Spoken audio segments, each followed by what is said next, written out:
सभी को जय मसीह की जय मसीह। मैं परमेश्वर का धन्यवाद करती हूँ कि परमेश्वर ने मुझे आज मौका दिया कि मैं आप सबके सामने वचन को बोल सकूं। मैं उस महान परमेश्वर का धन्यवाद करती हूँ क्योंकि उसने मुझे इस लायक ठहराया। मैं उस परमेश्वर का धन्यवाद करती हूँ। हालेलुया। और आज हम सबको पता है कि हम सब यहाँ क्यों इकट्ठे हुए हैं, क्योंकि आज से जो 40 रोजे होते हैं वो आज से शुरू हैं। तो जैसा कि हमें पता है आज एश वेडनेसडे है, इसे हम राग का बुधवार भी कहते हैं।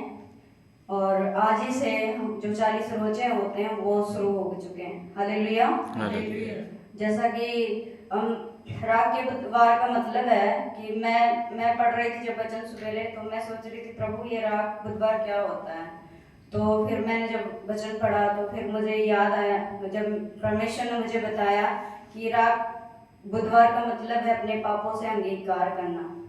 कि हम जब देखते हैं बाइबल में पुराने नियम में बहुत से ऐसे नबी हैं कि जिन्होंने राग को क्या करा, अपने शरीर में लगाया और वो अपने पापों से क्या करें, अंगीकार करें। जब हम उस राग को अपने शरीर पे लगाते हैं तो अपना वो क्या करता है, पापों से अंगीकार करते हैं। तो जब मैं वचन पढ़ रही थी तो यहाँ पर मैंने देखा पहला राजा उसका 21 और 27, 21 बाब की 27 आयत में अहाब राजा नाम के व्यक्ति हैं जो उसने क्या किया, एलिया नबी से चेतावनी पाकर उसने क्या किया, अपने पापों का क्या किया, अंगीकार किया। तो उसने क्या किया, अपने शरीर पे क्या किया, राख को मला। तो ये राख बहुत ही अहमियत है हमारे लिए, क्योंकि उसने अपने शरीर पे क्या किया, राख को मला और क्या किया, उपवास करके क्या किया, प्रार्थना किया, अपने पापों को क्या किया, अंगीकार किया। हालेलुया। और ऐसे बहुत से नबी हैं जिन्होंने राख को अपने शरीर में लगाया और वो उन्होंने क्या किया, उपवास किया और टाट को ओढ़ा। तो आज हमने जैसे कि हमने वचन में से पढ़ा है मत्ती की अंजील उसका 4 बाब उसकी 1 आयत से लेके 11 आयत तक हमारे भाई माता प्रसाद जी ने पढ़ा इस वचन को। परमेश्वर इस वचन के द्वारा उनके जीवन में आशीष दे। यहाँ पर है यीशु की परीक्षा के बारे में। यहाँ है कि जब प्रभु यीशु ने बपतिस्मा लिया तो उनके जीवन में क्या 40 दिन का क्या हुआ, परीक्षा हुई और उन्होंने क्या किया, 40 दिन भूखे और प्यासे रहे। यहाँ हम देखते हैं वचन में, तब आत्मा यीशु को जंगल में ले गया ताकि इब्लीस से उसकी क्या हो, परीक्षा हो। जब प्रभु यीशु यरदन नदी से जब बपतिस्मा उन्होंने लिया यूहन्ना से और जब वो पानी से निकले तो क्या किया, शैतान ने उनको कहाँ ले गया, जंगल में ले गया ताकि उसके द्वारा क्या हो, उसकी परीक्षा हो। और वह यहाँ लिखा है दूसरी आयत हम देखेंगे, वह 40 दिन और 40 रात निरहार, तब उसे भूख लगी। 40 दिन और 40 रात वो क्या रहा, निरहार रहा। मतलब उसने ना पानी पिया ना खाना खाया, कुछ भी नहीं खाया प्रभु यीशु ने। और वो क्या हुआ, तब शैतान के द्वारा क्या उसकी क्या हुई, परीक्षा हुई। तब उसे क्या, उसे भूख लगी।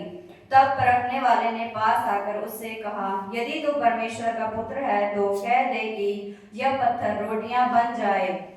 शैतान प्रभु यीशु के पास आके कहता है कि यदि तू परमेश्वर का क्या पुत्र है तो इस पत्थर को कह दे कि वो रोटियां बन जाए। तो हम इधर ध्यान देंगे, परमेश्वर से जब शैतान ने परमेश्वर से बातें की तो शैतान परमेश्वर का क्या कहता है कि तू परमेश्वर का पुत्र है तो तू इस पत्थर को क्या कह दे कि ये रोटियां बन जाए। तो परमेश्वर और शैतान के बीच क्या हो रही है, यहाँ पर हम देखते हैं कि परमेश्वर और शैतान के बीच में बातचीत हो रही है। और परमेश्वर ने शैतान को क्या उत्तर दिया, यीशु ने उत्तर दिया, लिखा है मनुष्य केवल रोटी ही से नहीं परंतु हर एक वचन से जो परमेश्वर के मुख से निकलता है जीवित रहेगा। Hallelujah, hallelujah. तो परमेश्वर ने क्या किया, शैतान को क्या किया, उत्तर दिया कि मनुष्य केवल रोटी ही से नहीं बल्कि परमेश्वर के मुख से जो वचन निकलता है उससे क्या रहेगा, जीवित रहेगा।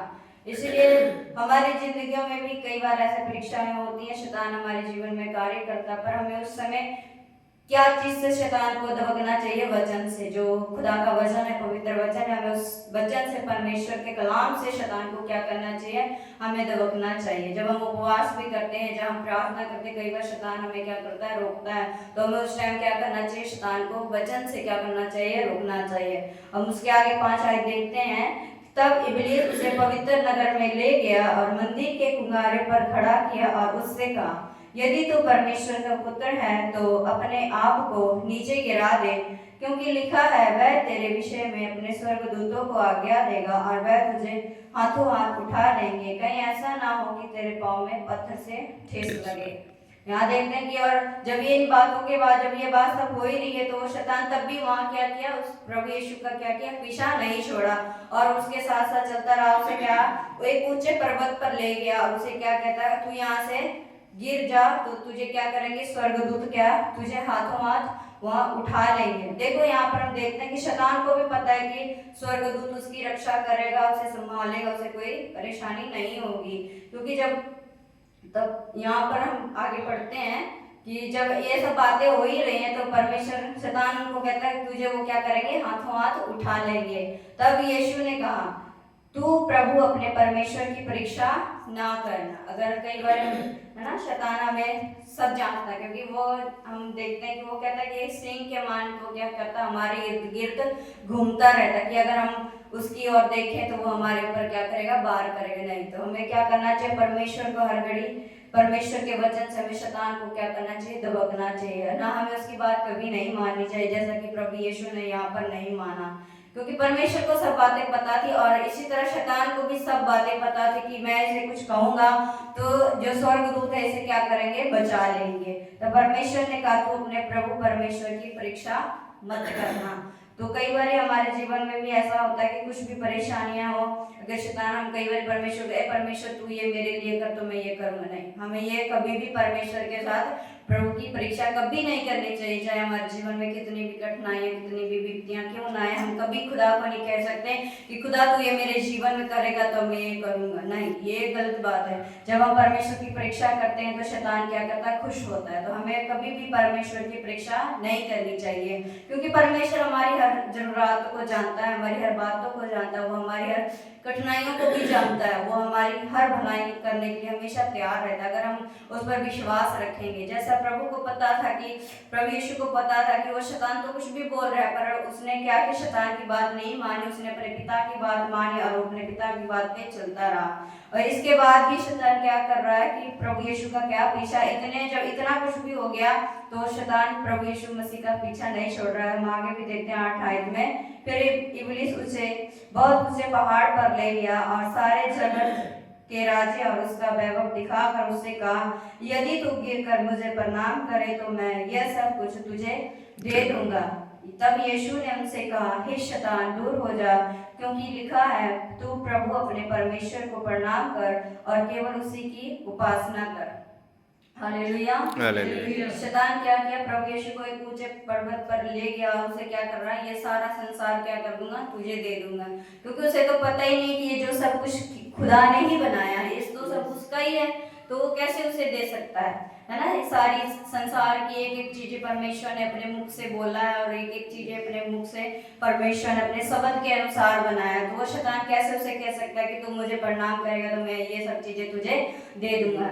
वो तो बस बोल रहा है, वो कर नहीं रहा, बस वो बोल रहा था। ऐसे ही परमेश्वर का वचन ये हमें कहता है कि हम जैसे कि वचन कहता है कि हम दूसरे के आगे दंडवत नहीं कर सकते सिवाय प्रभु यीशु मसीह के। तो हम उन बातों को नहीं लेंगे, पर हमारा विश्वास हमें क्या करता है, हमें प्रभु यीशु मसीह पर विश्वास करना सिखाता है कि शैतान हमें चाहे कुछ भी कहे कि हाँ तुम ये परेशानी है, तुम इधर आ जाओ कि हाँ तुम ठीक हो जाओगे, नहीं, हमारा प्रभु हमारी हर परेशानियों को दूर करने वाला परमेश्वर है। हालेलुया। जब हम उस पर ईमान रखते हैं, उस पर विश्वास रखते हैं, तो परमेश्वर हमारे जीवन से क्या होता है, दूर हो जाता है। जैसे कि यहाँ पर तब शैतान उसके पास से क्या चला गया और स्वर्गदूत आकर उसकी सेवा करने लगे।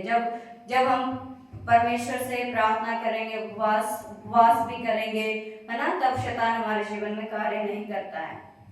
और परमेश्वर का वचन कहता है कि जब हम उनके और जैसे मैंने आज पढ़ा था कि ये नहीं कि हम उपवास करें तो क्या वो खाना छोड़ देना या पानी छोड़ देना, नहीं, अगर हमने खाना छोड़ दिया, पानी छोड़ दिया और हमने अपने अंदर की बुराइयां नहीं छोड़ी तो वो उपवास क्या है, व्यर्थ है। तो हमें वो क्या करना चाहिए, उपवास करना चाहिए। वो बाइबल हमें सिखाती है कि हमें उपवास करना है, क्योंकि परमेश्वर का वचन कहता है जो शैतान होते हैं वो उपवास के बिना और प्रार्थना के बिना ये चीजें कभी नहीं निकलती। इसलिए हमें क्या करना चाहिए, उपवास भी करना चाहिए, प्रार्थना भी करना चाहिए, और इनके साथ साथ हमें क्या करना चाहिए, हमारे जीवन से क्या है, हर बुराइयों को भी अपने जीवन से दूर करना चाहिए। जो ये 40 रोजे जो अभी आज से शुरू हो चुके हैं, तो जरूरी है कि हम रोजे भी रखें। अगर जो कोई नहीं भी रख सकता है तो वो क्या करे, दुआ करे, प्रार्थना करे, वचन को पढ़े, है ना, वो संगति में बना रहे हैं। क्योंकि कई लोग कितने हैं जो अपना काम काज करते हैं, वो नहीं कर सकते, तो वो क्या करें कि दुआ करें, अपना प्रार्थना कर सके ना। जैसे कि हमने सुबह काम पे जाना, तो मैं आज सुन रही थी, वचन में से सुन रही थी कि जो लोग उपवास नहीं कर सकते वो क्या करते कि सुबह उठ करके प्रार्थना कर सकते हैं, वचन को, जिनको वचन पढ़ना आता है वो वचन को पढ़ें, और जिनको सुनना, फोन में आजकल बहुत कुछ ऐसा है कि हम सुन सकते हैं वचन को, हमें क्या करना चाहिए, उस वचन को सुनना चाहिए और प्रार्थना। और जब भी हमें टाइम बीच में मिलता है, हमें क्या करना चाहिए, परमेश्वर के आगे घुटने टेक के हमें क्या करना चाहिए, प्रार्थना करना चाहिए। तब जो शैतान इन दिनों में भी जो कार्य करे वो हमारे जीवन में ना कर सके। तो हमें क्या करना चाहिए, परमेश्वर से प्रार्थना करना चाहिए। और जो लोग उपवास रख सकते हैं वो उपवास भी रखें, उपवास के साथ प्रार्थना भी करें। Hallelujah, hallelujah.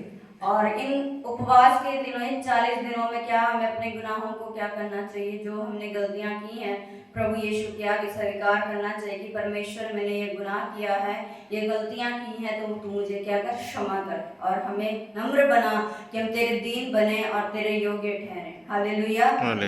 परमेश्वर हम सबको इन वचनों के द्वारा हम सबको आशीष दे। क्योंकि मैं ज़्यादा नहीं बोल सकती, मुझे अभी नहीं आ रहा, मैं खुदा से आशीष मांग रही हूँ कि परमेश्वर मुझे वचन बोलना भी सिखा कि मैं और अच्छे तरीके से तेरे लोगों में वचन बोलूँ। मुझे ऐसी सामर्थ्य दे कि मैं तेरे लोगों में और अच्छे से वचन को प्रचार कर सकूँ। और आप सब मिलकर जो यहाँ बैठे हैं और जो वीडियो को देखेंगे, सब मेरे लिए दुआ करें कि मैं और अच्छे से परमेश्वर को वचन को बोलने वाली बेटी बन सकूँ। Hallelujah, hallelujah.